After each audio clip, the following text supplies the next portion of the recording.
Welcome to MedShark Insider with Bill Fukui, your expert host on all things medical marketing and SEO. Well, welcome today to our next episode of MedShark Insider. And I'm really happy to have our guest today because she actually addresses a lot of the things us marketers want to have done in our practices, because we get held accountable for all the business that comes into the practice because of all the marketing dollars that they're spending. But we all recognize that there is a lot that happens from the time somebody views a website or even fills out a form or picks up the phone and calls to the time they're having surgery. But we get, held accountable for how much revenue comes as a result of the marketing and what kind of ROI we're getting. But I think the most important part of that is, lead generation is always the easiest thing you can do. I've been in marketing for 25 years, and it's the easiest thing to do.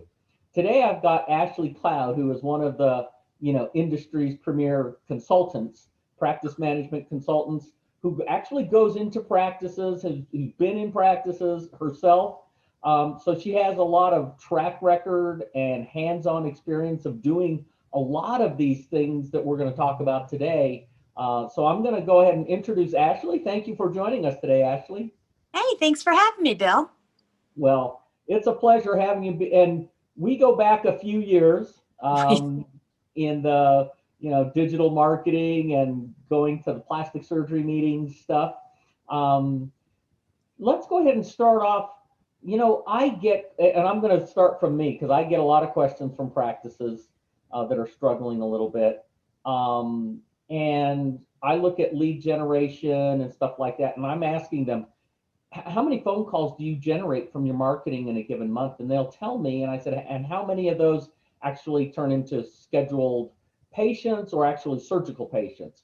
And they really don't know. So, I'd like to maybe talk about, that intake process and really kind of understand what goes on with that, first call, because I don't always know that, the people that are answering the phone really understand the value of those phone calls, and because they're in the middle of doing all these other things. Right. How do you consult with those practices when it comes to the, to understanding the importance of that first call? Well, so thanks for having me here. One of the biggest secrets, I guess, or the missed opportunity of any plastic surgery, aesthetic practice, dermatology, cosmetic dentistry, you name it. But one of the biggest misses that we see that practices do is, like you said, underestimating the importance of that first phone call. You mentioned that practices spend tons of money to get the phone to ring, only to, what I see a lot of times, have the patient just, the phone rang, the patient came, you guys did your job very, very well, but the staff, again, like you said, not realizing the importance of that first phone call, lets the patient go. And usually I see it being almost like a one-dimensional. Patients are shopping, and we know that they're calling around asking pretty much the same thing. Do you do it? What does it cost? And we know it used to be the yellow pages. I'm showing my age. But now it's, page one, Google, or, whatever it is that they're going through, and they are calling everybody. So I think one of the first things is I always tell people, or practices, don't assume that they're only calling you in the first place. I mean, I think we have to go into it with that foundation.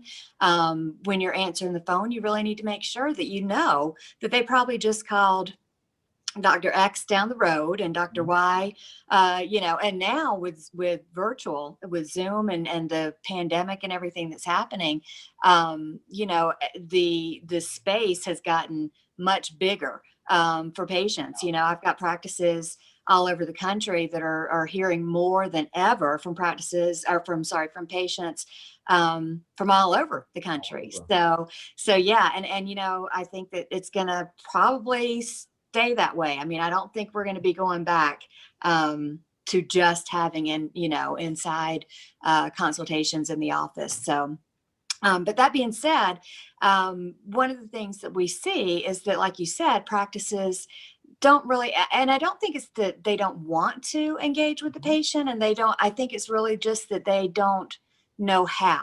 And so we could go deep into sales philosophy and training and everything else. They're not comfortable asking for the sale or asking for the appointment, in this case, when the patient first calls in. And just a lot of different things, that happen with that. There are certain things that we know that raise conversion rates pretty significantly. I would even go as far as to say massively, if certain things are covered or touched on that first phone call. Okay. Well, give me those trade secrets. I will give you the trade secrets. So, first thing we know, and I've got a whole series that's going to be coming out, is called the I Know You Experience. Okay. Whenever I'm talking or training with practices, I like to use a lot of the examples of just regular general consumers, because we know that the aesthetic patient does not have to come to us because of disease, trauma, deformity. Insurance is making them come to us, so they do have a choice of where they're going to go, and they are shopping. We know they're shopping. So when I do secret shoppers, I've been doing tons of secret shoppers for 20 years now. When I do them and I hear people say, they hang up the phone and they're like, oh, that was a shopper. I want to scream, yes, it was a shopper for sure, and so we know they're shopping. We know they're demonstrating more consumer behaviors than they are actual patient behaviors. And so, keeping that in mind, we need to move forward with that philosophy. How do we do that? I call it the I Know You experience. And if you think about just consumers in general, so you and I both live here in the Denver area, and I've got a place that my husband and I go to every Saturday morning. Well, we used to before everything shut down again, but a restaurant that we go to every Saturday morning. I'm one that gets the exact same thing every time. I'm not fun. I'm not, whatever you want to call it, but I get my wife. Yeah. My husband tries something different every time, and then he doesn't like it half the time. And I'm like, well, because you try something different, the things you like, you don't try again. So anyway, but we go in now, and one of the reasons we keep going back to this restaurant on Saturday mornings is because we've gotten to know the wait staff, and we've gotten to know, I guess we're kind of considered regulars, if you want to call it that. And to be honest, I feel so special, and this sounds so whatever, but I feel so special when I go in and the waitress is like, you still want the, ranchero egg wrap? And I'm like, yes, I do, and so it just has that I know you kind of feeling that keeps us coming back. Again, I'm the one that does the same thing every single time, but they also know that my husband, they're like, what are you going to try this week? And so taking that same philosophy into the call that's coming in, and even throughout the whole thread of the patient journey with us at every different stage, patients are looking for that I know you experience. Now, the first thing that I always get when I'm doing training is, well, how can we know them when they're just calling in asking, do you do it? And what does it cost? And I'm like, well, that's where you have to start the conversation. In the first place, we know that they're shopping. So you kind of already have a little bit of knowledge, right? In the second place, we're asking them questions. We're having a conversation. We're not just answering all of their questions that they have for us. And we're actually, leading the call and having a conversation with the patient, figuring out what their needs are, what their wants are, what their concerns are, and then just putting it all together. I'm a big proponent of having they've been called telephone intake records, patient call logs, patient call records, whatever it is that you want to call it, and writing down instead of typing in. And again, going back to all the secret shoppers that I've done, and I will tell you this also, we have a lot of patient focus groups that we do. And when we've been told pretty much in every single focus group that when they hear somebody in the background typing, they're typing away on the computer, when they're asking them questions, they feel like they're calling the DMV, the Department of Motor Vehicles, and they're just like, name, and you know what I mean? So it's really just being present. We hear being present all the time across any industry, but it's true, being present and being there for the patient, not not just answering their questions, but providing information to them as well. You talked about, you used the word experience, patient experience kind of Mm-hmm. stuff, and going to the restaurant. I absolutely agree with you that people have already formulated an expectation Mm-hmm. when they hit the send button or the call button on their cell phone and they're calling you. They already have it in their mind what's going to happen in this call. They Yeah. already are formulating their questions in their head, waiting for somebody to give it to. Okay. Right. They already have that. And I agree with you. I think the things that can really help separate you from those other calls or intake, experiences is you got to do something to interrupt the experience. You got to change what their expectations were. So it isn't just, do you do breast augmentation? Do you do, congealed implants? How much do you charge? Is there a difference in price? And then get off the phone. That's what Right. they're expecting. Okay, Right. that's what they're expecting. But when they get off of the phone and have a great experience with somebody who really knows what they're doing, you get off the phone and they have this one of those, wow, that's not what I expected. Right. That's Yeah. not what I expected, but in a very good way. Yes. And I Yeah. think that's what you're talking about is that experience, Right. and setting the tone even on that first call. Right, right. So some of the things that I talk about when I'm doing training with practices, especially on that first phone call. And by the way, I usually spend, like, if I go on site to do like a practice evaluation or a training, in those training days, I literally spend almost a whole half a day, the whole morning, just on the first phone call. It is literally that important. And I have physicians, doctors tell me all the time, they're going to come in because of me and my expertise and but they have to get there first, and to be honest with you, most doctors, and you said this at the beginning, don't even know how many calls are coming in, Yeah. how many leads are coming in. And so that's a whole nother bucket of talking about, looking at conversion rates and data and all of that kind of stuff. But we do know that there are key elements that need to happen at a first phone call. Okay. The first of which is going to be, just asking their name and not asking their first and last name like they're calling the DMV, like we talked about. So we want to have a conversation. This isn't just one dimensional. We want to be able to tell, the patients, we want them to feel not just the I know you that we were talking about, but also as you would talk to a friend, and that sounds so elementary and so basic, but you would be so surprised at how many practices that I call that we literally just answer my questions and hang up the phone. And that's a lost lead as far as I'm concerned, because that's not who I'm going to be going to when it comes time for me to make my decision. So just having that warmth, somebody calls in and you're just like, if they say, like you said, do you do breast augmentation? Absolutely, we do breast augmentation. Do you mind if I get your name? Okay, Ashley, and then just keep using the name authentically. You don't want to be like, so Ashley, tell me this. Well, Bill, you want to be very authentic with it, but use the name often. And as far as we're talking about names, I say use everybody else's name on your team, because you really want to show that team mentality that we have as a group within the office. So, we've always talked about, in most practices probably have heard, the importance of passing the baton. If we're passing it, maybe the receptionist answers and we want to get the caller over to the patient coordinator. It's so important to say, oh, that's great, you need to speak with Susie, our patient coordinator. Do you mind if I place you on hold? And then this is where the I know you experience starts coming in. Susie, the patient coordinator, then should pick up the phone and say, actually the receptionist needs to say, hey, I've got Bill on the phone. He's interested in I'm just throwing something out. You've got beautiful eyes. I need it all. I need it all, baby. And next procedure, and he's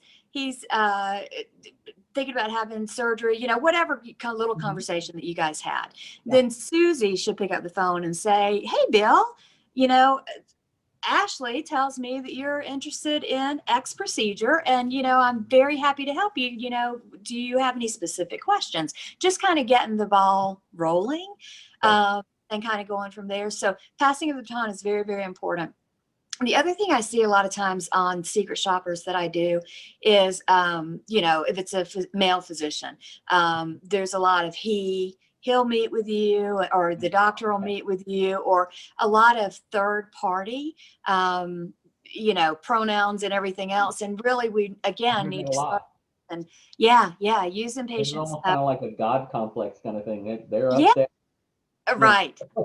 Right, right. So using their name a lot, like Dr. Wonderful, is, and we of course talk about promoting the physician, doctor, he's so great. He does, we were talking about breast augmentation earlier. He last year did 250 breast augmentations, or he does 10 breast augmentations a week, you know what I mean? And the funny thing about that is, when you can give specific information, so you're not just giving the features, but you're giving that information, the patient's like, oh, I didn't know that I could ask that. So then when they start calling people after you, How many they're do you throwing each people do? off. Most don't know. Most don't know their numbers. We said Yeah. that, So, Interesting. yeah. So, characteristics of the best of a good first phone call: warmth, engagement, using everybody's names, using the patient's name, being very authentic. So that helps build that rapport. And then not having to make the patient repeat themselves repeatedly. I can't tell you how many times I've done a secret shopper call and I've just done, do you do You said the same rhinoplasty? thing 3 times. Yeah. And then they're like, oh, let me put you over to our patient coordinator. And then you get to the patient coordinator and they're like, how can I help you? And you're like, yeah. Do you do rhinoplasty? And then it gets worse. They actually show up for the appointment to consultation, and they've got to fill out paperwork. This says, what are you here for today? And they write down rhinoplasty. I already told you that I made an appointment for, they don't say that, but that's what they're thinking. Yeah. Then they get groomed by the MA or the nurse or whoever, and they can be the nicest thing, but they're like, so what are you here for today? And then the doctor, God love him, comes in and is trying to be nice, and he's like, so what are we talking about today?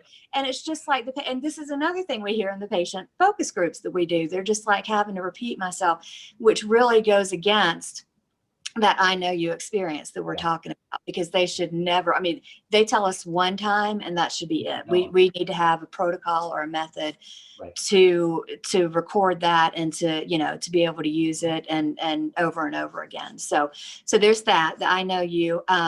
There's also letting the patient know, I think on the first phone call, and this kind of gels into the consultation, and it raises, so everything that we're talking about now, the first phone call, raises the conversion rate as far as the patient making an appointment, and as far as the patient actually showing up. Because just because the patient makes an appointment doesn't mean they're going to show up, But it also increases their same day scheduling rate when they actually come into consultation. If we're educating them on the procedure itself, a tummy tuck, for instance. I was doing a practice evaluation at a practice up in New York, and this lady came in and she had plenty of money. Money was not an issue. She was very excited. She knew she wanted to go ahead and go with that doctor because all of her friends had gone with the doctor.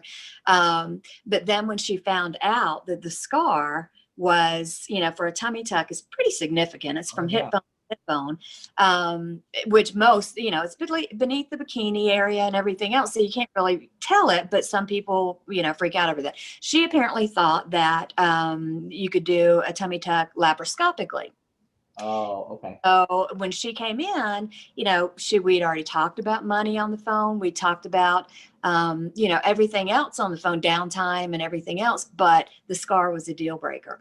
Yeah. So, we really want to make sure that we're going over everything that could be an objection when the patient shows up for consultation. Yeah. And by objection, I always say, I don't mean I object, but if they don't purchase, there's some kind of an objection. And, the top three that I can think of off the top of my head that we've all heard is, I need to get my finances in order or figure out, financing. I need to go home and talk to my husband or my wife. And then I need to figure out a work schedule, So knowing those are the top three objections, why not go ahead and cover those on the first phone call, Hey, good question. And I see this, probably not, I don't hear it as much in the plastic surgery arena, but I hear it in the dentistry as Okay. well as in the ophthalmology and the LASIK, because those are elective, just like, just like having breast augmentation. Right. But it's fear of pain, fear of, the outcomes, these are my eyes or whatever. I Right. think there is a certain fear factor Right. that, I think, just me personally, I think a lot of practices are afraid of dealing with, or really don't bring it up or wait for the patient to bring it up. Do you Right. recommend anything in terms of any anxieties? Because I'll tell you what, anytime you're asking or talking to a patient with their surgical gown on and we're all ready to go, and you ask them, "Are you a little nervous?" They're going, "Oh yeah, I'm Yeah. nervous." Yeah. So it's a Well, and very that, subliminal thing. yeah, that goes back to what I was saying a minute ago, that they are demonstrating more consumer behaviors than patient behaviors, but I didn't say all the way up until it's time Yeah, to schedule. yeah, Then, you start hearing, then you're walking through a checkout at the grocery store and you see Star Magazine, plastic surgery gone bad, or, yes. so and so lost their teeth because of, Who knows whatever. what? Yes, Is exactly. oh yeah, that's when they definitely start bringing in more of those, patient behaviors or patient. They're no longer a shopper. Now they're a patient, and now Now they they're they patient. you know so yeah, so that definitely, and there's ways to mitigate that for sure. Mhm. One is just having that relationship built from the very first phone call, that's just going to be a thread again throughout their whole journey with us. And by the way, we're talking um, for surgeries more, but really and honestly, this is for anything that is going to have any kind of a Oh, that's downtime, true. or lasting, you know what I mean? So even in the med spas and stuff, I mean, I've seen, I know a friend personally that went and just had, like, I'm not exactly sure what she had done, but it was some kind of a chemical something, Uh-huh. um, in our hometown in Georgia. And I mean, she's scarred, and Oh, okay. Yeah. that was a med spa, and so definitely, anything. I mean, this is applicable to everybody, as being, or all industries, as being, very open, very having the lines of communication, Mhm. always letting them know the next step. How um about pricing? We know that everybody uh, calls and they're shopping, asking for pricing.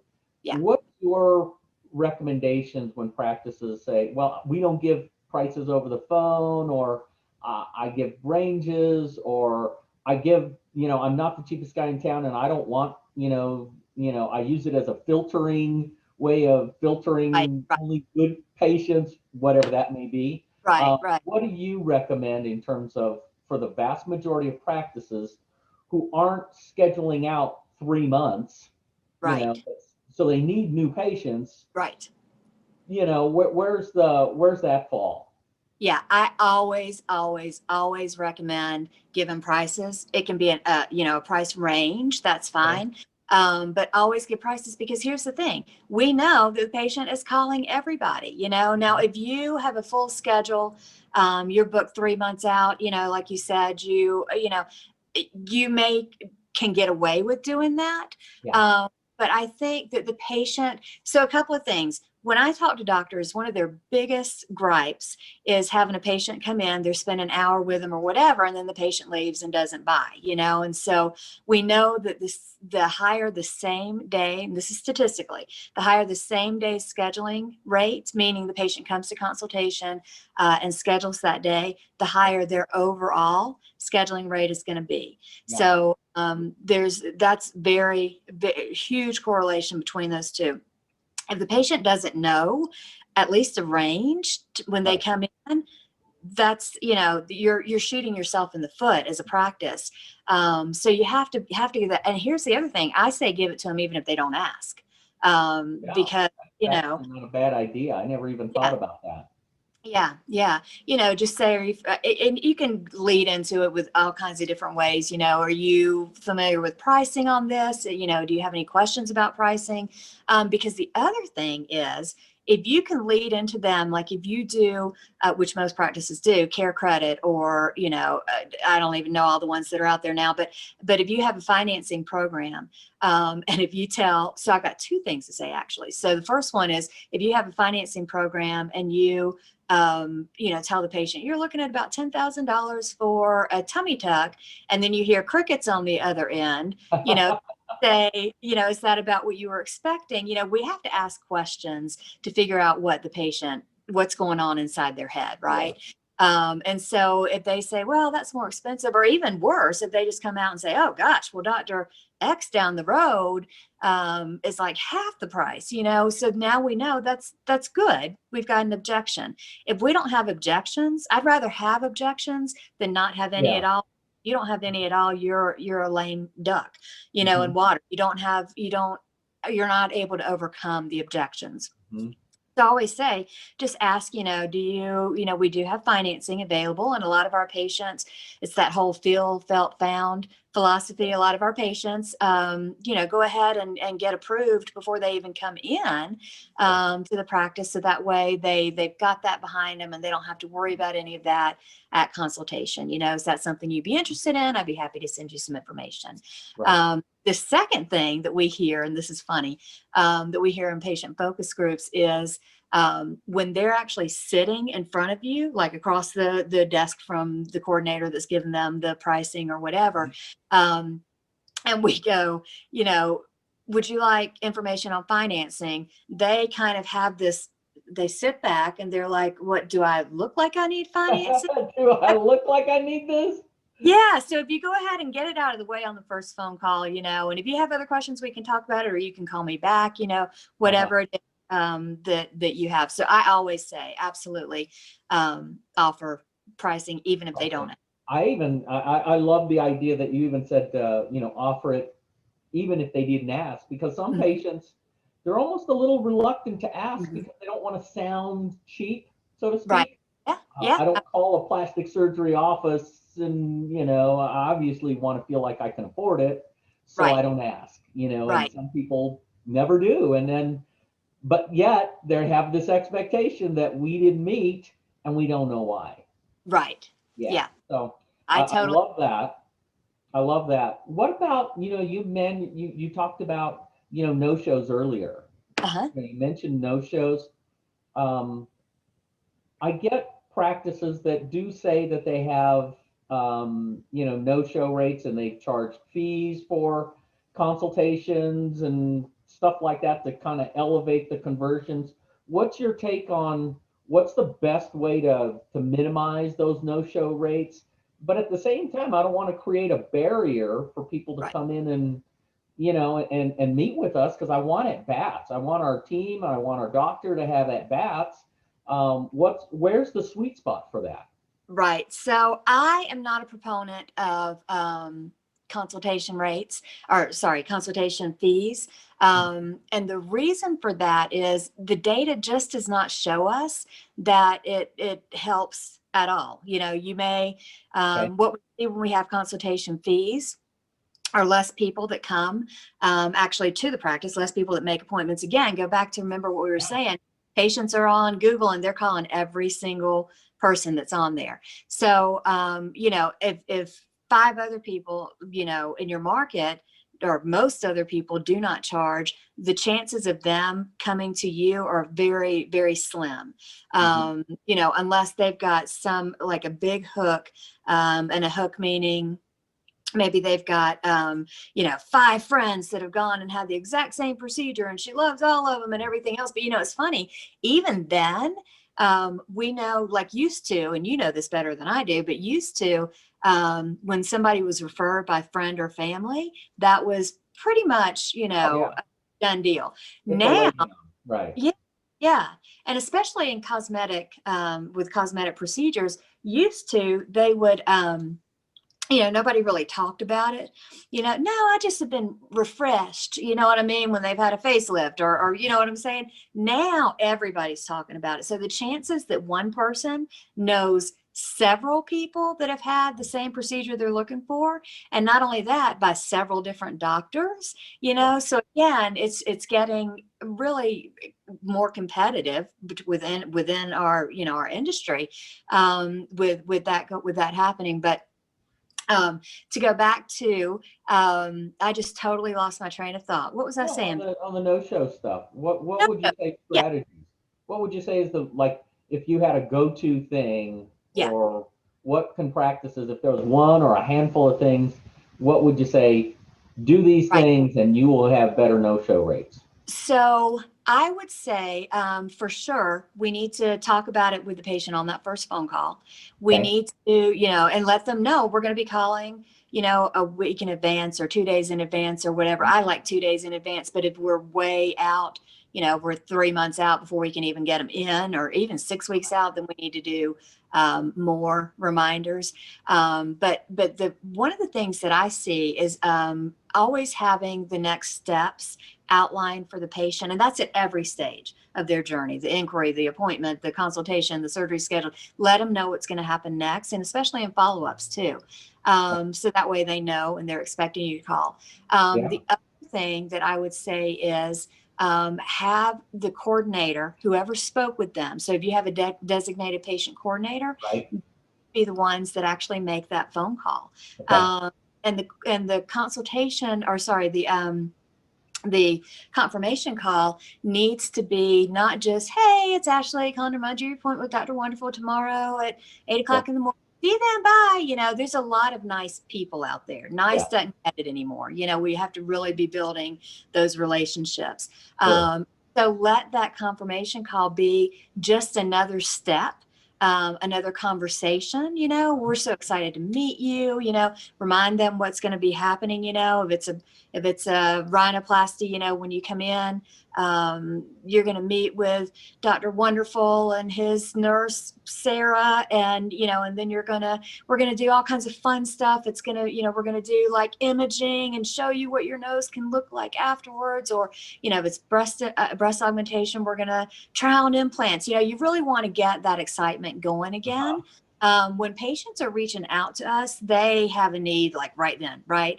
But then if they make an appointment and it's, a week down the road or a month away or something, things can change. Things change in people's lives, period. But, they may lose that umph. I always say it's like the beginning of every year, everybody's going to lose weight, and it's kind of the same. They decide that they I want do that every year. I lose. to be.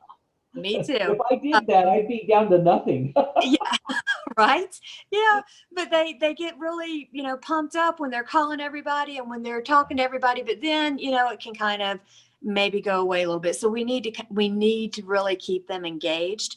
A lot of times I say, if you have things like, which a lot of practices do now, and if you don't, they need to.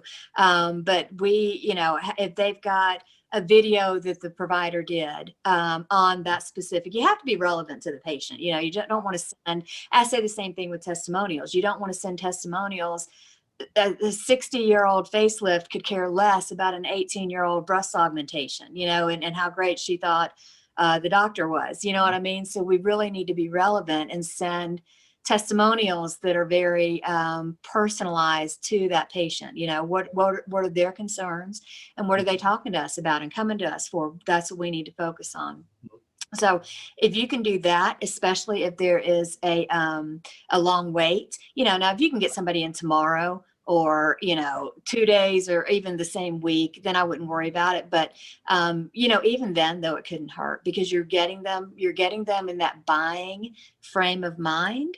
That's why we always recommend when the patient does get there at consult, and I know I'm kind of going off topic a little bit, but to have the books in the reception area. And it's not a waiting room. It's a reception area. We're not making them wait. We're receiving them.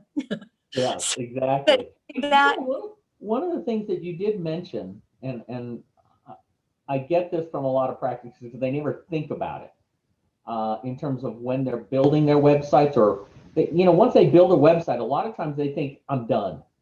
I'm done. I don't have to do anything else. My website's done. And now it's up to you guys to get all this business to it. Well, a website, in many times, I'm asking practices when I'm doing the intake, when I'm checking the intake or following up with them. One of the things I find is that they don't send prospective patients. They'll send them an email, but they never send links to the website or assets within the website. Yeah. So if it's a breast augmentation patient that called up and they're asking for pricing, so you already know what's going through their head, and you can talk about financing, but it would be great when they get your email, your follow-up email, with a link to a really good financing page.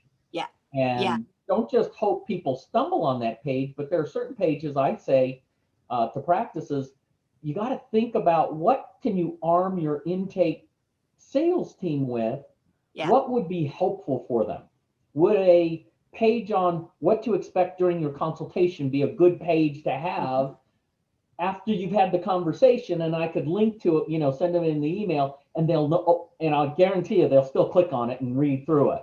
Right. And it validates a lot of the stuff that you just said, but it cements it that they feel more comfortable doing this, and you build those types of pages where it becomes something that they want. Yeah. Not just information, but make it something that they want.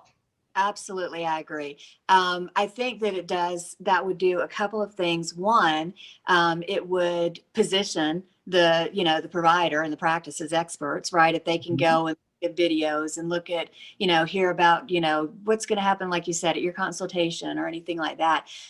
Again, being very specific. So they're not just having to go through, I'm looking at my computer over here, but they're not on a website that says, we do this and this and this and this and this and this and this, and here's a general thought of, what's going to happen, but get very specific. I think that's a great idea. I mean, I think patient would, I always say, don't send patients as homework, but as a, to the website as homework, like, I'm not going to tell you everything, go figure it out. And if you figure it out, give us a call back. But I think that's tremendously valuable.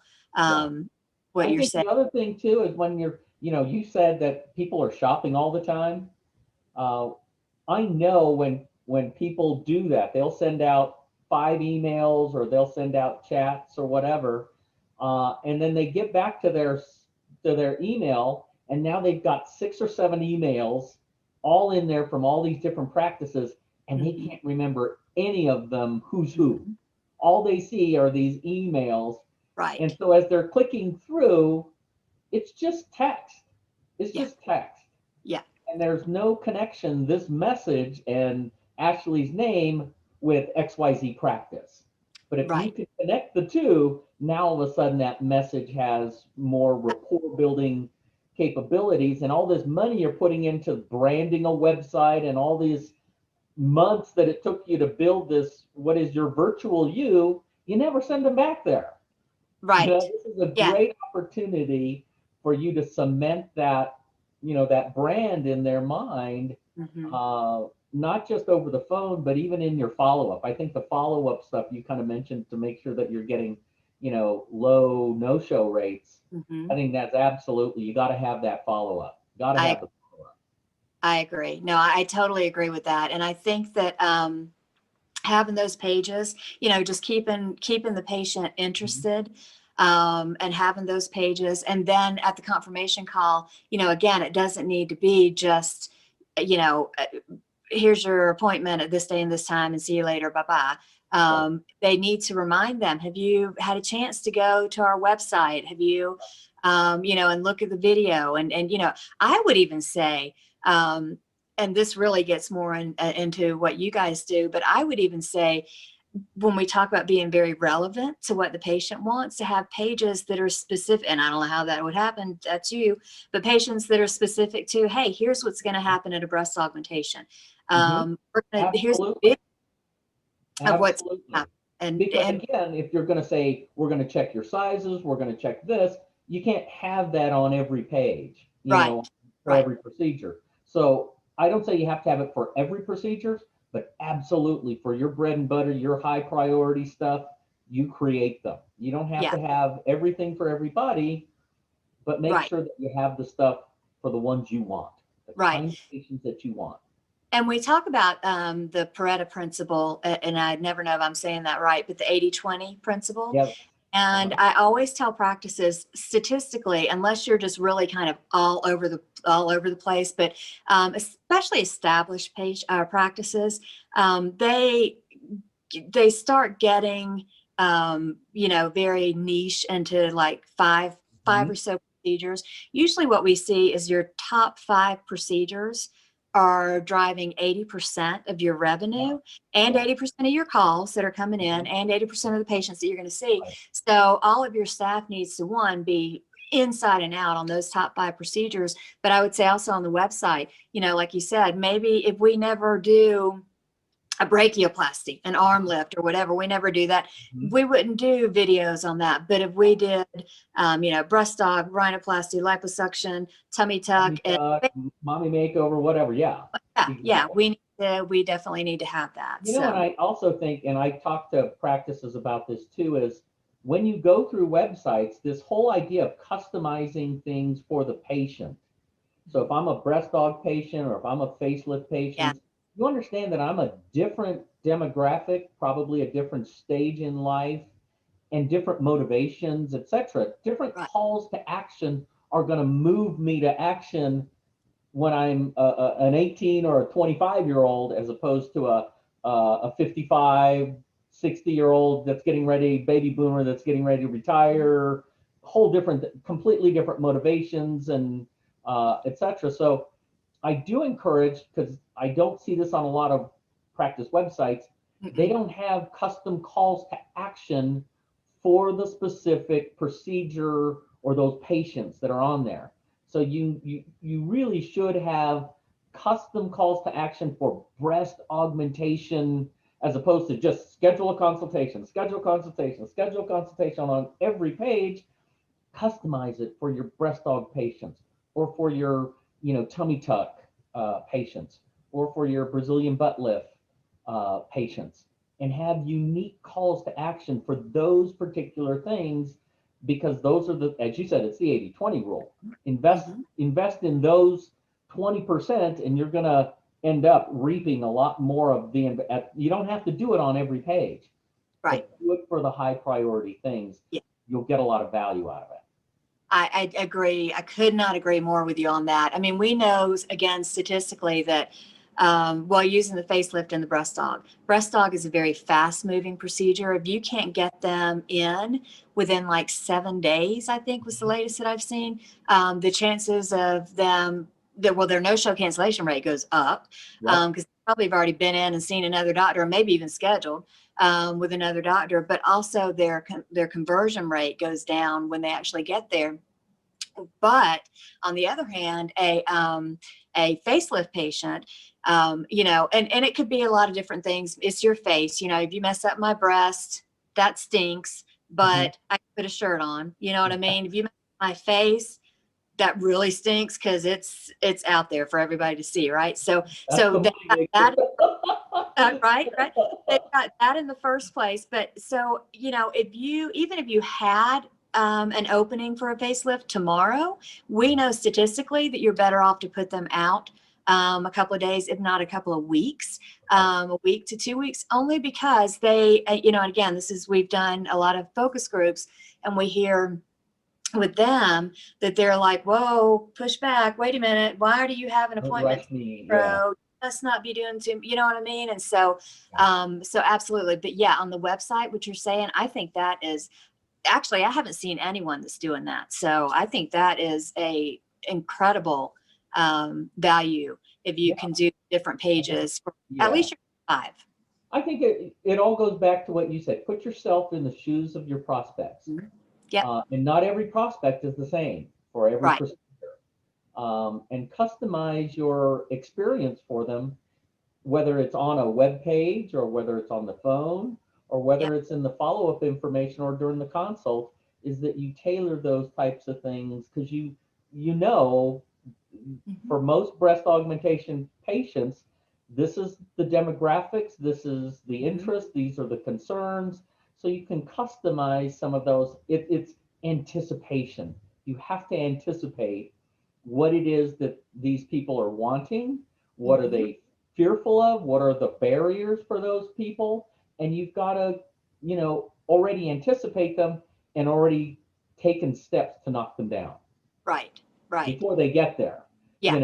because otherwise now we're just like everybody else and we Right. stumble across and we're not planning ahead. But I like the idea. Do you do a lot of when you're talking with your practices um, and say, breast augmentation is okay, my number one thing I want to do in breast augmentation. What do you do to make sure that those people all the way from the receptionist all the way through to the patient coordinator, patient counselors, that they're all speaking the same language, how do you get that so they're all on the same page?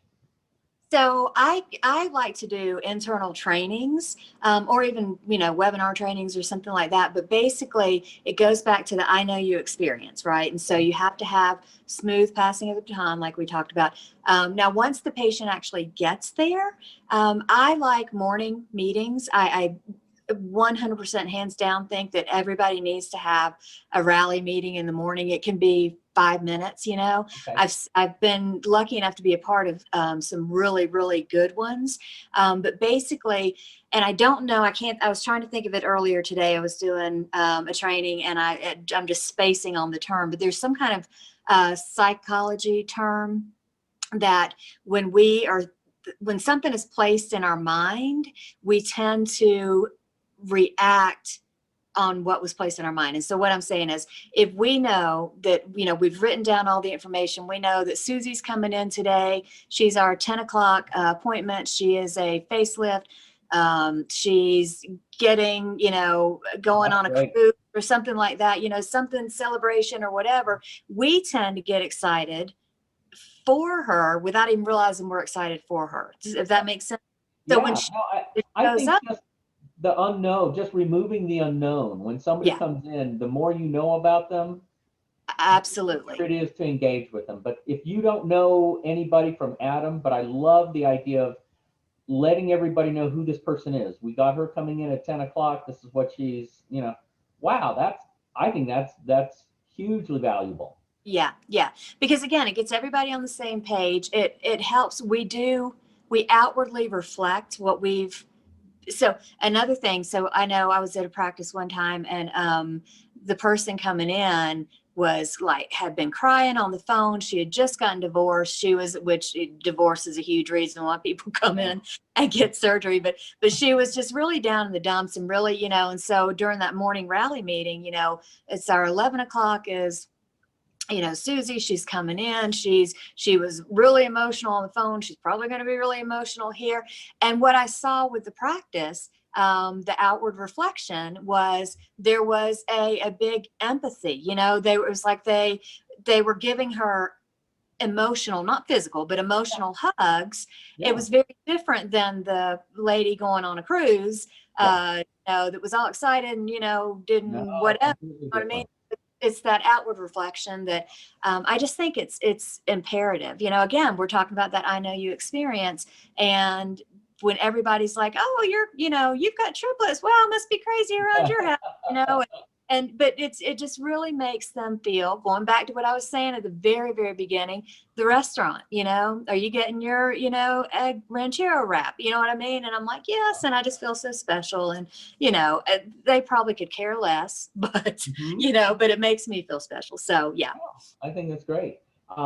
Well, let me ask, Ashley, how can people get in touch with you? I'm going to be sharing your information with other with other practices that may need some help in some of this stuff if I run across them. How can I have them get in touch with you? Yeah, so they can call. Our number is 844-408-0008. They can email me directly at info@ashley-cloud.com. And they can also go to my website, but I don't love my website. I keep saying I need your expertise. Talk about that then. Right. I know you're the best out there. I'm not just saying that because we're here. We've talked about it. We go way back. But so yeah, and the website is www.ashley-cloud.com. That sounds great. Well, Ashley, thank you again for all of your insights and for your time. I do envision us having additional conversations because we talked even before we got on the line today. There's so much you can be addressing in helping practices, and I think practices realize what they do is not easy, and I want to acknowledge what they do is not easy. It's a challenge, and it's why you need to have professionals helping them, because at the end of the day, an incremental increase, a 2%, 5%, 3% increase here and there over the course of time, do the math, and we are talking tens of thousands of dollars or hundreds of thousands of dollars. Hundreds of dollars, yeah. And that's all we're looking to do is those improvements that we can help practices with, even on the marketing side. If I can, increase it by this much, tweak it here, tweak it there, all of a sudden this practice is busier than it's ever been. Right. Yeah. Okay. And I would like to really quickly say that practices it is a hard job, and the staff, and I applaud them all the time. I actually started out in the business as a patient coordinator for a 3-physician practice in Atlanta, turned into a long story practice administrator. And then I went into the consulting, but that's my favorite job I've ever had, honestly, was as a patient, because I just love my patients. And, and I see so many great patient coordinators that are out there that are the same, and they just need a little bit of tweaking. It's small steps, like you said. So yeah. I can hear it in your voice, because you still say our patients, even though you're talking about, from a consultant, you're talking about our patients. I love it. Yeah, I know. And now they're my practices. Yes. So they were my patients, and now they're my practices. So anyway, yeah. So thank you so much for having me on today. Oh, no, my pleasure. And I appreciate all your time and insights. Yeah, well, thank you. You bet. Have a great weekend, and we will chat with you soon. You too, Bill. Bye. Okay. Bye, Ashley. Thanks for joining us for the MedShark Insider with Bill Fukui. Join us next week for another dive into all things medical marketing. All episodes can be streamed at www.medsharkdigital.com/MedShark-Insider.